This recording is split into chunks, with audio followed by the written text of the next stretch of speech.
Obviously, a long weekend, for us as a staff. Bob and his staff, they did a great job this weekend of sorting through, all the names that were out there when the cuts went through. And obviously, my staff and myself with Bob going through the evaluations of everybody on our roster through training camp. And, trying to make really the best decisions that we could for our team for this year based on, what we think we need going forward. And those aren't easy decisions. It's actually it's a long weekend. It's a hard weekend from that standpoint. And, I'm excited to kind of turn the page. It's actually Tuesday in my world right now, so it's a little bit different. We're working on Arizona, and we're getting ready to go for Cliff and, everything they got going on down there. So, but I know that there's probably a lot of questions from the weekend, so I want to make sure I address those first, and then we can move with you guys on to Arizona tomorrow if you want. Okay. I haven't seen him on the field yet, but you did add two players in David Blau and J.D. McKissick. Just curious what you saw in their evaluation, looking at them, what they did with their other teams, and what you like that they could potentially bring to the table. Yeah, Blau, we actually did a lot of work on coming out with the draft. Sean Ryan, our quarterbacks coach, went out there and worked out with him extensively. Someone that we really liked, someone that, coming from Purdue, very good player, captain, extremely strong arm, very smart, very good in the pocket, very quick with his progressions and his reads from what we saw out of college. So we played obviously against them the other night and, got another look at him up close.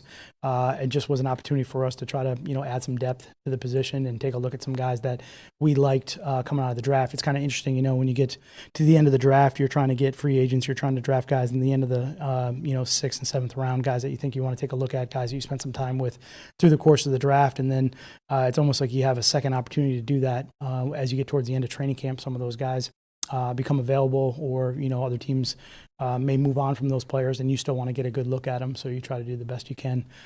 So that's what happened with that situation. McKissick is obviously someone that Darrell Bevell has some background with from that standpoint. He was injured last year, so there's not a lot of tape on him from that standpoint. Came back this year. But we're actually still going through the process of all that right now, so I really don't have any further comments as far as he's concerned.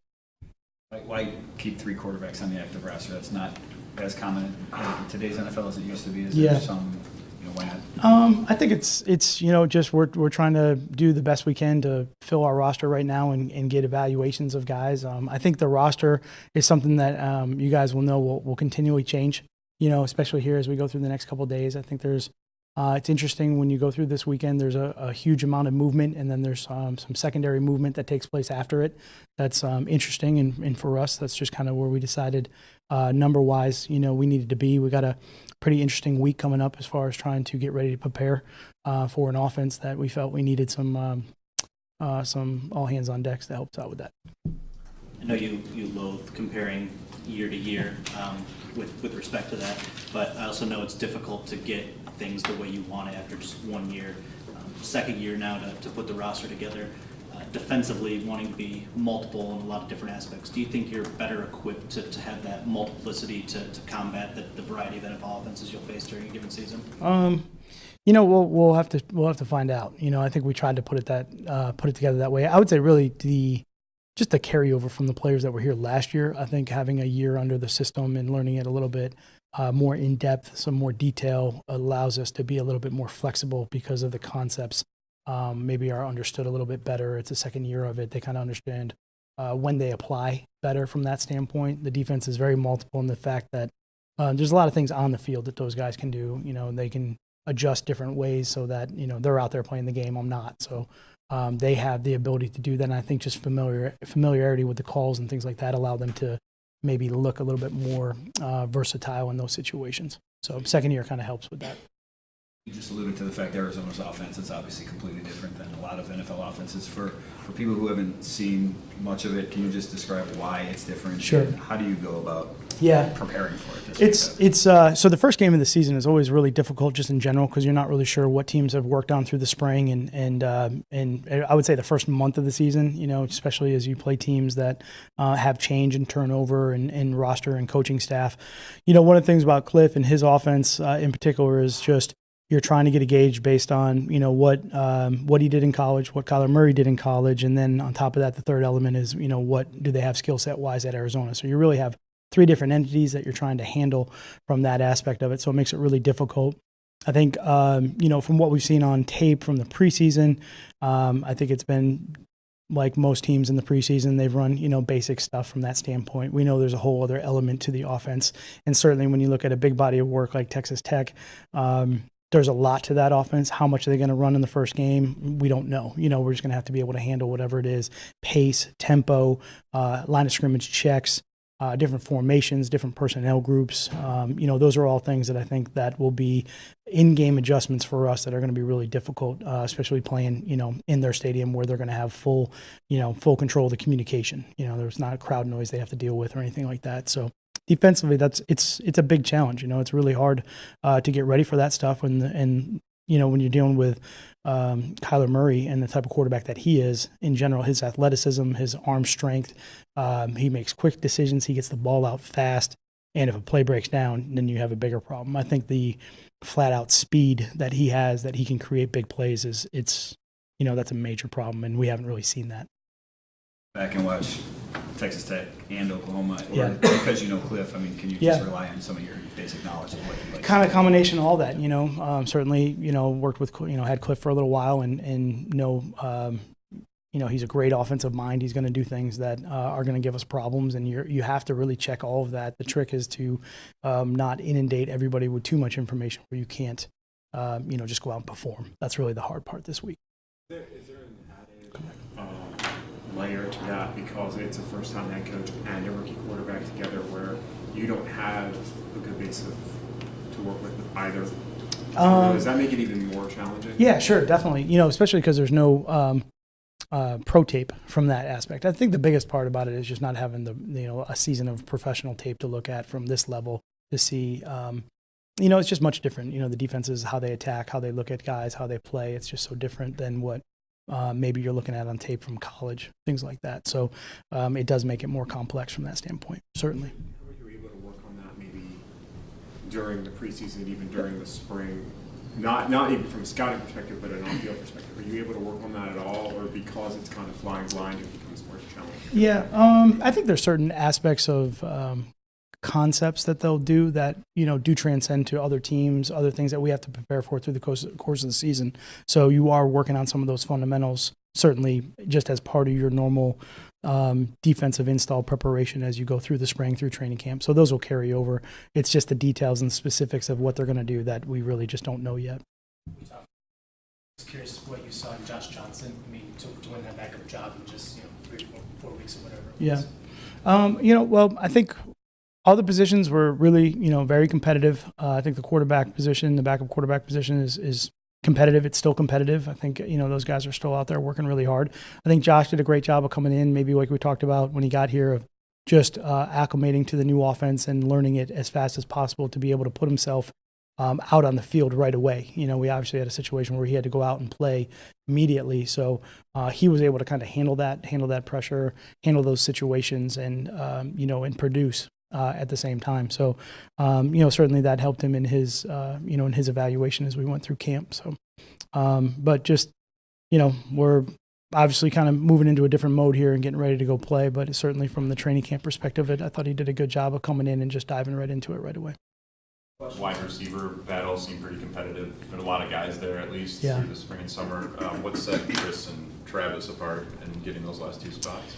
Yeah, I think, Chris, I think he was just really consistent. We probably talked about him quite a few times during training camp, and consistent not only on offense, but really special teams. I think there's some really good plays out there, special teams-wise, where he kind of showed his speed and his ability to, to handle the space and speed plays that, that you have to in that phase of the game. So that was really good. I think his, his route running got better, his consistency with some of the things he did from his preparation and all of it, just kind of the full body of work, kind of fit for as far as that's concerned. So that was good from him. Travis obviously is a young talent. He's a guy that we're still trying to figure out from that standpoint, and someone that we got to continually work with to get better, but flash some really good skill sets. He's a big guy. He has good long speed. Doesn't look like it's kind of like deceptive speed, with those guys, those long striders, and all of a sudden he's, just building that speed kind of vertically down the field. So those are a couple of things that we saw with those guys. You guys kept 3 undrafted guys. What did Strong, Ben Shaw, and C.J. Moore do that stand out through camp in the preseason? I would say three different guys. So, Kevin, I think he just really at one point during training camp when we got the pads on really showed his quickness, his short area space quickness that he could utilize in a lot of the pass rush stuff showed up first and foremost. So I think that we built upon that, and that gave him more reps, which allowed him then to show us that he was able to improve in the run game, play with good leverage, play with good technique. It was really different for him from that aspect of it, but just being consistent every day of what he was so that he did show that improvement was key. It wasn't a situation where he came in and had a really good day and then it was 2 days bad and then it was good. It was just the same, and then you could see the progress as we went forward. I think Bo's the same way, from an offensive line standpoint. His flexibility inside actually gives us, some good versatility in there, which is, increases his value from that standpoint, which is great. And then I think CJ Moore was the other one he said was just very fast, good skill set, tough, disciplined, just loves the game, comes in, grinds every day. He's a great kid. He's just, everything you just want to be around and coach every single day. So he's got a long way to go, and when this thing gets going, it'll be different for him from that standpoint. But there's a skill set there that we really enjoyed through. Well, it's a wide open spread. A lot of receivers on the field at the same time. Typically 3 or 4, and they could put 5 out there as well. So it's a predominantly shotgun offense, obviously with Murray in the shotgun, and one back in the backfield. And really, regardless if it's 3 receivers and a tight end, their tight ends are, good pass receivers. They can catch, they can run. So it's a spread out deal. It spreads you, stretches you this way, horizontally, and then they stretch you that way, vertically, just based on the speed of what they have. And the Kyle Murray's ability to throw, he has such a strong arm, throw the ball, deep. He can throw the ball deep. So it's a up-tempo. We expect them to be moving fast up on the ball, probably most of the time no huddle, and Did you ever play him in college? we played. Yeah, we did not play Texas Tech, but my years at Syracuse, towards the end, we played West Virginia, who was in this system more or less. And then one year at Syracuse, we actually played Hal Mumme and Mike Leach in the Music City Bowl. When this thing was, Hal Mumme was starting it, the air raid concept. We played them in those years, so we kind of got a dose of it in the inception of it, and then came back years later and played against it at West Virginia. And then my 2 years up at Boston College, obviously, we played against Clemson and we played against Virginia Tech as in a 4 open, wide receiver deal. So we played it a little bit. Did you use that, especially maybe specifically the West Virginia stuff, because you saw them running really this? Yeah. And then, you use that and go back to that? I think right now you use every resource you can get your hands on. Right now you're watching as much as you can watch, and you're trying to write down and catalog anything that looks good, that anything anybody's done. You don't really care who's done it right now, but if it looks like it might work, you're considering it. So you're considering all options right now. Does that in some way give Arizona an advantage because they're the first-time quarterback, a first-time head coach, pro film, period? Yeah, I would say that there is quite a bit of the unknown, as you go into this game. So we're going to have to be able to make some adjustments.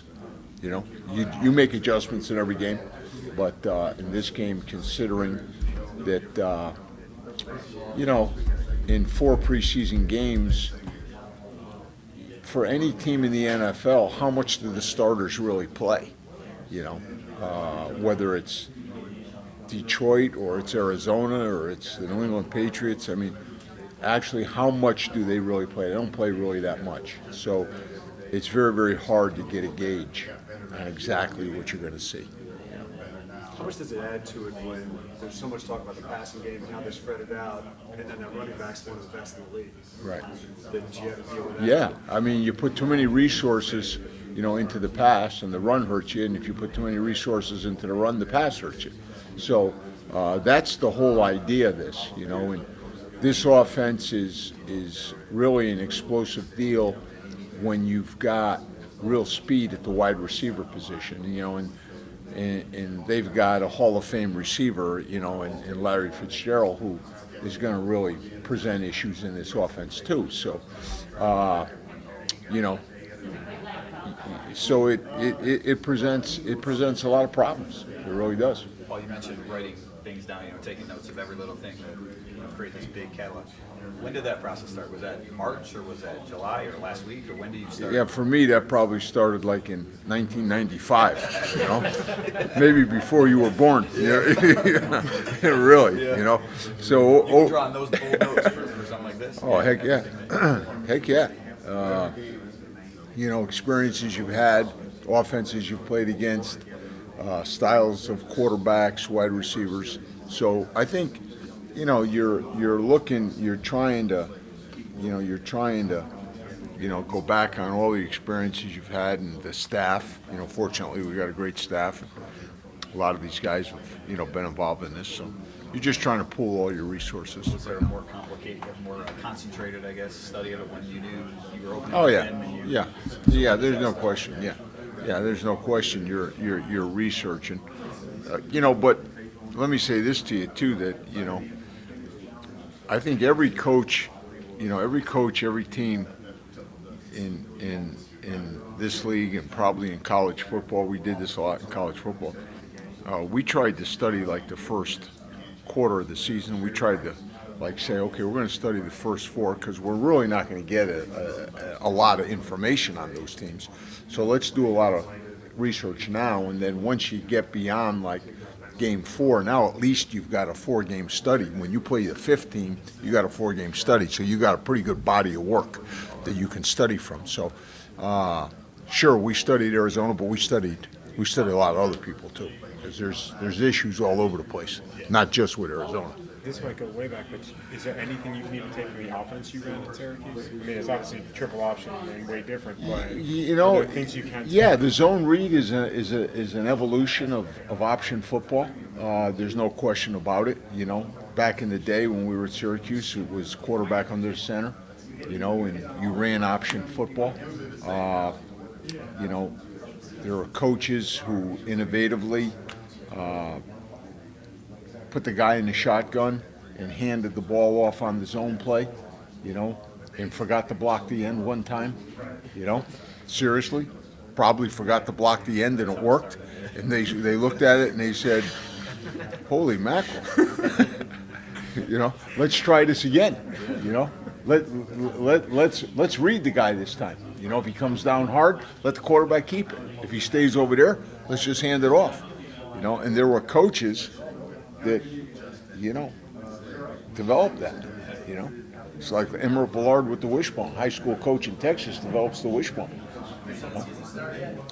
years back. And that became unbelievable. But that was a high school offense, it really was. So one more question on that. What does your catalog system look like? Since you said you study, years and years of your notes. Well, you just have, what do you have at home? yeah, just notebooks. I always like to keep my notebooks, use them as a resource, use them as a library, put the date on them, the team you're playing, and what your thoughts were and what you did from a game plan standpoint. How many of these notebooks do you have? Oh, you got boxes and boxes of notebooks. Yeah. So it's like you're in a cellar someplace, or what do you have? Well, here's what I did, okay? I was lucky. So for 18 years, I was in one spot. I was in Syracuse for 18 years, right? So I had them all in one spot. Okay, so then when I went to Dallas, I had to move them all. So I put them in boxes and I moved to Dallas. Then I moved to Miami, so I had to move them again. Then I moved back to Dallas, I had to move them again. Then I went to Connecticut, I had to move them again. Okay, then I went to Chicago. I had to move them again. So I finally said to my wife, these boxes are staying in one spot. I'm only taking what I absolutely need. And if I need one of these things, I'll have to come home and get it, you know. So I stopped moving them all around, but I got a lot of boxes. I still got boxes in my garage. How many do you think you have? Oh, geez, there's a ton of boxes. So did you go home then and look at it Well, this over the summer, Yeah. you know, you're doing your work over the summer. You get some weeks off over the summer, so I always like to go back. I like to research football. You know, I like to, you know, read. You know, go back and read the coaches' magazines sometimes. You know, college coaches, high school coaches have a lot of good ideas. You know, football's football. So for me, So they're in Chicago now? Just there? no, they're in Connecticut. They're in my garage in Connecticut, stacked up. Yeah, Paul, one of the defining characteristics, I think, of this defense is its versatility, its multiplicity. Can't always put that together in 1 year from a personnel standpoint. So now that there's 2 years of personnel and 1 year with carryover for the guys that are still here, how much better prepared do you feel this defense is to have that characteristic, I guess, really show? Well, I think we're much more comfortable. You know, I think we all, the players who have returned, you know, unfortunately we got quite a few guys who have returned. We've added Trey, you know, who's been in this system. So I think that we're much more familiar with, you know, what the system is, fitting the pieces, trying to get the right guys on the bus and getting them in the right seat, so to speak. So I think that's a process, and that's a work that you keep trying to get better at. From a defensive standpoint, we need to play together. You know, we've had so many injuries and nicks and bumps, and we haven't really had an opportunity to put the whole, you know, unit together and get them out there for an extended period of time. So that'll be a work in progress, you know, this week and as we start the season. So, pardon? So what do you think it looks like when you do get them all out there? I think that, yeah, I think that, you know,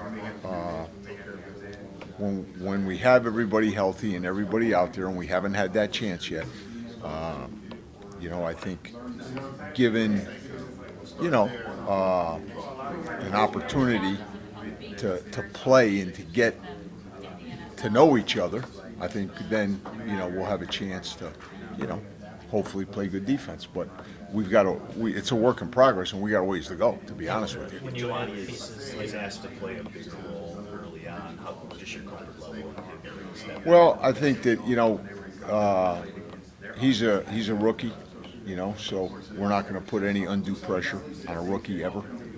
So we'll try to, you know, coach him and, you know, bring him along, you know, but I'm not going to make any predictions or statements on a guy that just got here a month, 6 months ago or whatever. It's the NFL, you know, it's hard deal. One other question on those boxes. Do you do one notebook for every player? They're fascinating to me. So, well, I do a notebook for each, and this is not unique to me. I think every coach does a notebook on each opponent you play. So every week it's a new one? Or you Every add week. to an old one? No, I keep, I get a new binder each week. Every coach gets a new binder each week, and you keep your notes and the game plan and all your information in that. And then you put it away. So, you know, so when we play Green Bay, I'll go back to the 2 times we played them last year, pull that notebook out, read the evaluation, what we did good, what we did bad. You make notes like, we got to do this differently next year, you know, so you're always using that information. And then if there's similar opponents, if there's similar concepts, like Team A did this, and then 6 weeks later you're playing another team and they're similar, then you go back and look at, hey, we did this against these guys, you know, maybe it's good to think about that, you know. So, go ahead. So I was going to say, so for a situation like this, you haven't played Kyler Murray or you No, haven't ever. played Right. exactly as Cliff Right. Kingsbury. Do you do those for what you see on film too? Is there some other way Yeah. that you do? No, you do. You kind of try to take notes and write down what you think, you know, what you think you saw that looked good, fundamentally sound, and fits what you do. You know, it has to fit what you do. Otherwise, you don't do it. You don't do it. wanted to pop back to Jelani for a second. You said no undue pressure. I understand every player's developmental plan is a little different, but with what you did with Tracy last year, where you were able to kind of sprinkle him in early in the year, some substitution packages really seemed to work well. Is that kind of the blueprint you want for maybe a young guy, is to give him a little taste? Yeah, I think with any young guy, you don't want to throw him to the wolves, And in this league, that's exactly what you put somebody in before they're ready or too soon or whatever. I mean, you're setting the guy up, you're setting him up for failure. So I think the best approach, I mean, you're talking to a guy who redshirted Donovan McNabb and Marvin Harrison. I mean, I've redshirted Hall of Fame players. And just think about that for a minute, okay? All right, so let me ask you this question, all right? Just Donovan McNabb. All right, if Donovan McNabb was not redshirted, is he the number 2 guy in the draft? I don't know. Maybe not, maybe not. So taking that, maybe more cautious or slower approach, I think pays pretty big dividends. Now I've got 2 kids. All right, my oldest son plays close stick midi for Mike Presler at Bryant University. Okay, I asked Mike to redshirt him. I said I want the guy redshirted. Okay, my other son is at BC. Redshirted. So I mean philosophically, I really believe in that. The only guy I ever played early, I played 2 guys early. Okay, I played Dwight Freeney early. And I played Dwight Freeney early because he was just so mature. And I played Robbie Conrad early. If you guys remember Robbie Conrad, fullback. Okay, played for Miami. He's a great player for us at Syracuse. Those 2 guys were just so mature and just could handle everything. Schoolwork off the field, on the field, weight room. So I think for most guys, for most people, having a chance to ease into it really is the best way to go, I think.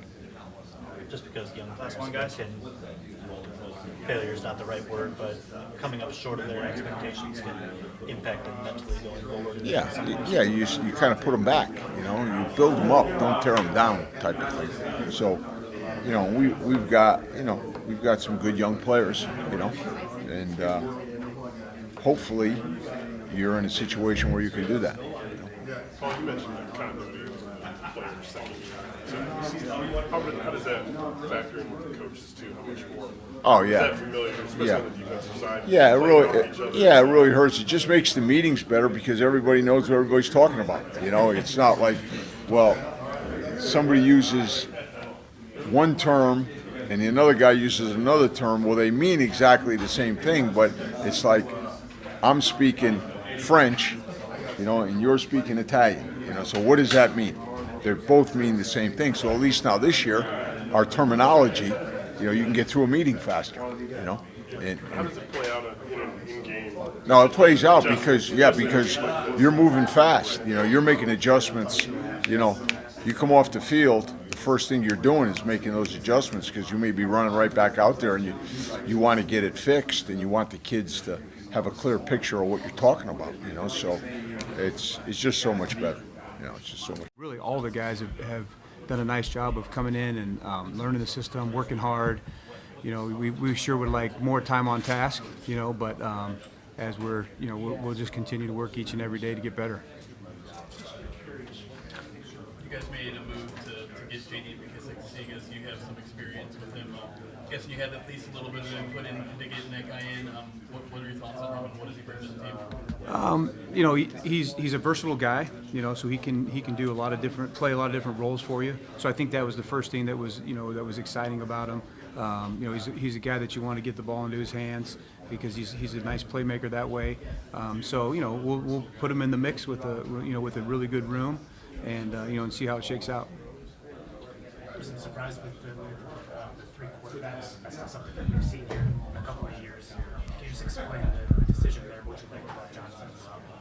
Well, I mean, it was good competition, the whole way through, and we're just really trying to develop the backup role, So we liked David in the off season, in the the scouting that we did of him from his days at Purdue, and the workouts that we did. Coach Ryan went down there and worked him out, talked to him. So we thought highly of him that way. And then when there was an opportunity to get him, we just we felt comfortable with it and want to be able to put him in the mix and give him a chance to compete. Joe Dahl kind of emerged in that competition at guard. Just what you thought of his progress through camp and. Yeah, from what I've seen, he's doing a nice job. We've really given all those guys the opportunity to compete, and it's fun to watch a good competition. There's I think between him and Ibushi and Wiggins, and those guys have competed hard. We've given them really great opportunities. They've been in and out in different roles, so it's been it's been fun to watch that competition. Yeah, obviously the system is new, but anytime you're going into a season, what are the challenges of the first game, the first couple games as you get going? Well, I think the biggest challenges is some of the unknowns. You have as you get more into the season, there's some, you kind of know what you're going to expect, know what you're preparing for. So I think there's a little bit of that right now. With a new staff particularly, how are they going to use their personnel? Who's their personnel? What's the philosophy that they have? How have they changed? Are they doing the same things that they once did? So those are the questions that you're looking to answer now. When you look at them defensively, anything jump out in particular about their defense, personnel-wise, scheme-wise, anything? There's a good front. Obviously with the two rushers that they have on the edge, I think that's the first thing that jumps out at you.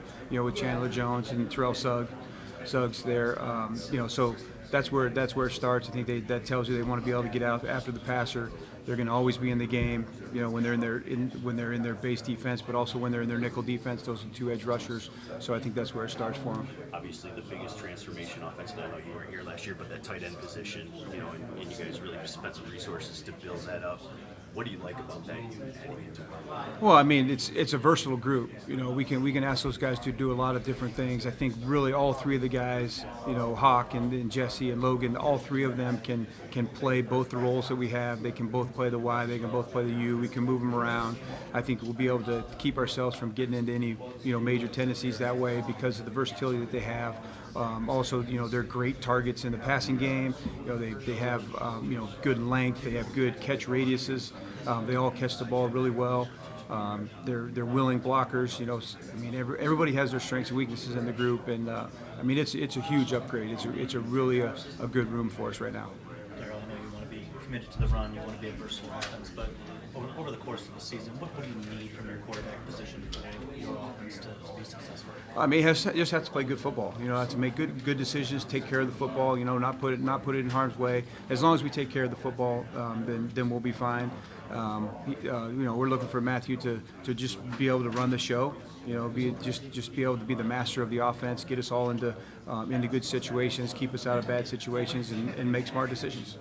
We get caught up sometimes thinking the big yardage number, the big touchdown number, but is there an efficiency metric that's important to coaches, like just making sure you're getting so much out of given play as a course? Yeah, we grade. I don't know if there's like a percentage number, but we grade each and every play. We talk about the ins and outs of every single play. The decisions that are being made. Where we're going with the ball, the accuracy with which we put the ball. All those things. So there's really a lot that goes into to grading that position and seeing it the right way, I think. Back to the go ahead with the tight ends with TJ. Where did you see the biggest growth for him throughout training camp preseason? I think it's really been daily. He's just improved each and every day. The cool thing about him is he's kind of come in and it hasn't been too big for him. He hasn't been that wide-eyed rookie. He's really taken it all in stride. He's been really in the playbook. He's studied hard. He knows his assignments. He does the right thing. He's a trustworthy guy, and I think all those things are things that make coaches feel comfortable because of the fact that when he's had opportunities to make the plays, he's made his plays, and then when he's the assignments which we ask him to do, he's been on it. Has he been even more sure-handed than you thought he might be? It seems like he never dropped a pass in training camp. I wouldn't say more sure-handed. I thought he was a really good receiver coming out. Really liked him. I really liked how he caught the ball, what he did with it after he caught it in college as well. So you know, there's a lot of upside to him. Carry on obviously showed he could run the football last year with the yards per carry average, but I think one thing too is his ability to catch the football and be a weapon in the passing game. How nice is that to have in your offense? And you see him as kind of a 2-3 down type of back with that ability? I mean, it's great to have versatility, you know, with all your guys, right? And so carry on is no different. I mean, we'd love to get him to be a part of the passing game. I mean, the easiest thing to do to get him the ball is hand it to him, right? But to be a weapon in the passing game would be a huge deal for our offense. It would be, you know, that'd be a major factor. I walked up a little late, you may have already been asked this, but building on the versatility in the backfield, J.D. McKissick is the guy you worked for before. I'm sure that your opinion and evaluation really helped bring it here. I'm just wondering what you like about his game. I saw you wind up out wide in the slot in the backfield, and what you think maybe he can bring to the offense here. Yeah, I think that, you know, we talked earlier, just the versatility that he has. You know, you can use him in different spots. He's a very explosive player. He's a player that you want to try to get the ball into his hands. Because you know and the versatility he has, you can use him at different, you know, in different areas. You can use him as a receiver, you can use him as a running back. We see him as a running back. He had nice carries for us at least the year I was there in Seattle. So you know, looking for him to put him in that group and, you know, add a really nice piece to that room. Fair to call him a mismatch piece? Well, yeah, I mean, you'd like to think of it that way. I mean, if you can create it and if the defense is going to allow it to happen. Yeah. You mentioned where Arizona was strong. Is that a big matchup this week with Rick and Taylor? I think it's always, you know, that's always going to be a big matchup. You know, is the offensive line and being able to protect the quarterback, whoever those guys are. I mean, every team has them, right? That's always, you know, critical part is being able to protect the quarterback. Sorry, you've been asked this already, but just kind of curious how when you think about it, it seems like he has kind of old school mentality, but he's more versatile than maybe what old school guys have been. Just curious how a game kind of fit into the evaluation of the running backs. Yeah, you know, Nick's done a great job for us. I think you know, it was huge for him to be able to come back from the injury. You know, the off season that he had was amazing, just in terms of, you know, his commitment, dedication to getting his body right, and being able to get back out there to play. So that was cool to watch. But then to watch him out there, you know, the physical presence that he brings is something that we're looking for. The old school, like you're talking about, you know, the nastiness, the willingness to bloody his nose. I think is something that we really needed in the offense, and you know, he's been a nice addition to do that. He's not afraid to, you know, run in and, you know, run into a brick wall every play for us if we need it. But he does have versatility, and we can ask him to do, you know, different things. You know, if you needed to, you can hand him the ball. Obviously, throwing the fullback is really kind of the way that he gets his touches more than handed it to him usually in the offense. But he has the ability to do that.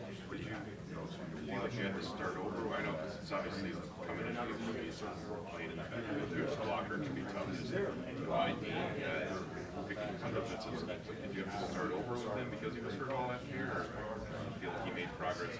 No, I think it was new for everybody. You know, so the whole system was new, and you know, he's been no different than any of the other guys. I mean, they really applied themselves well in the offseason. He's done a nice job of picking up the offense. I mean, plays are plays. You know, it's really more the verbiage and those kind of things. So I don't know what he was like when he was here last year. I know it was a short stint because he got injured, but he's done a great job that way of picking it up and being able to be a nice integral part of the offense. What did you like about? What did you like about Chris and Travis kind of earning number 4 and number 5? Well, I mean, they just competed. You know, I mean, it's kind of the way that it shook out, and they know that they're always still competing, and but Chris did a really nice job of making himself available for us on the offense, being versatile, learning more than one position. Also, I think he made a name for himself on special teams as well, which is really critical for that part of your team. And he was able to do that. You know, Travis is a young player that's developing. I think you saw some flash plays that he was able to make, but you know, still a guy that needs to continue to develop and, you know, have some urgency about him. Common thread with good coaches is they match skill sets to their scheme. They don't want to force their scheme on skill sets. And you made that point all along that you wanted to get to know your guys before you develop the scheme.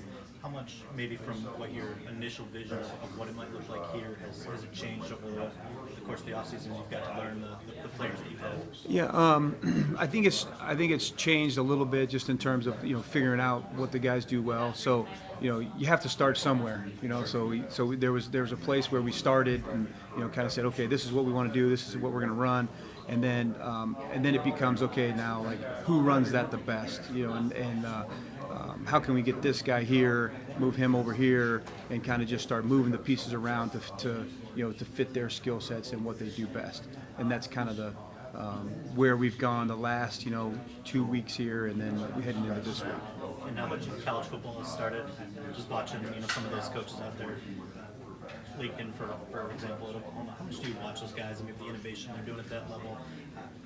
The skill set's different, I understand. Yeah. It's some tough for some other to translate. How much do you try to, evolve just by watching, some of the creativity that happens in there? Well, we definitely watch ball.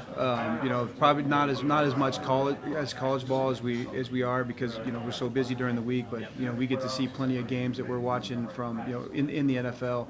And then I think some of that study happens a little bit more during the off season when you're looking at those things, and when you're scouting the players that are coming out, and asking questions about how much they're rolling up yards and offense, and and then does it translate to to our game, and we'll get a good look at that this week.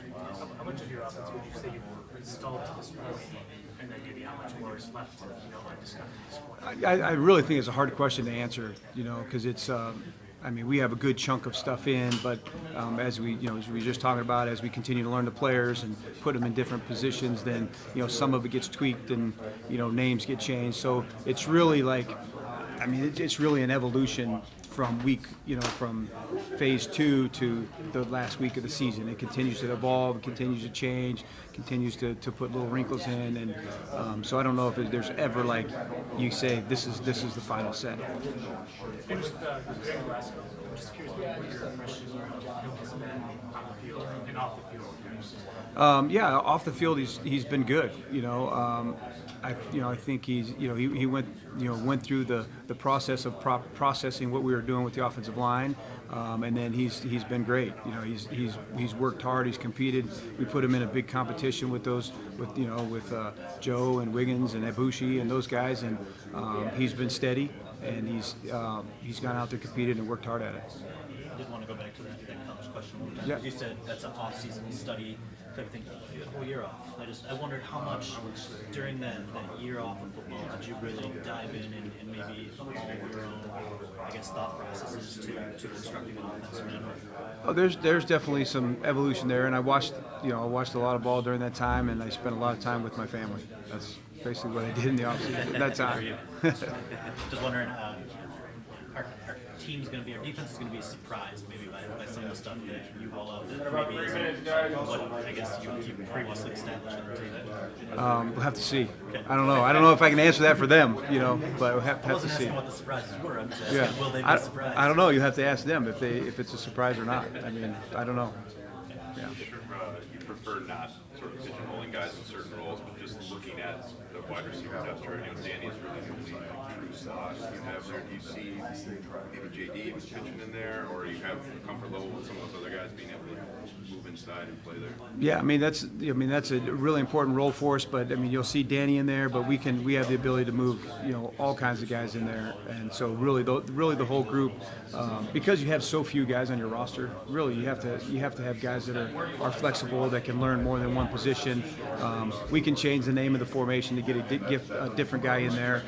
So Marv can go in there, Kenny can go in there, Lacey can go in there, JD could go in there. So we have plenty of options that we could put in there.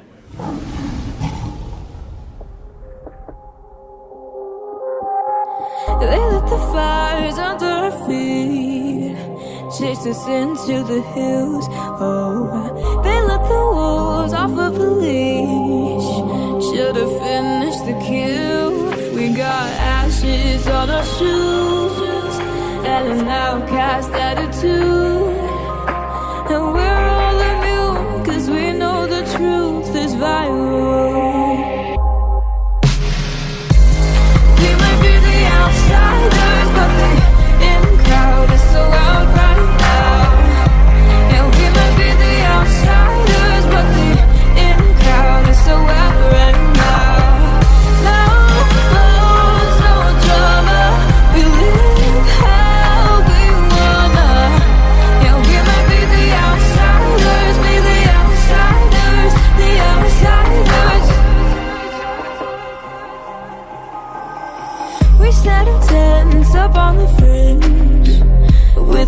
backs to the cool now. Hand in our heads, we fit right in, 'cause they gave us the fuel. We got ashes on our shoes and an outcast attitude. Yeah, we're all immune, 'cause you know the truth is viral. We might be the outsiders, but the in crowd is so out right now. Yeah, we might be the outsiders, but the in crowd is so out right now. No bones, no drama, we live how we wanna. Yeah, we might be the outsiders, the outsiders. We don't need good reputations. We don't need no thought control. We don't need good reputations. Our smiles are real, we don't fake them. We don't need no thought control.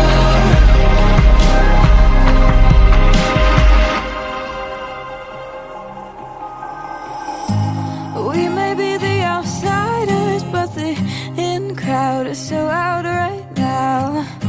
Yeah, we might be the outsiders, but the in crowd is so out right now. No bones, no drama, we live how we wanna. Yeah, we might be the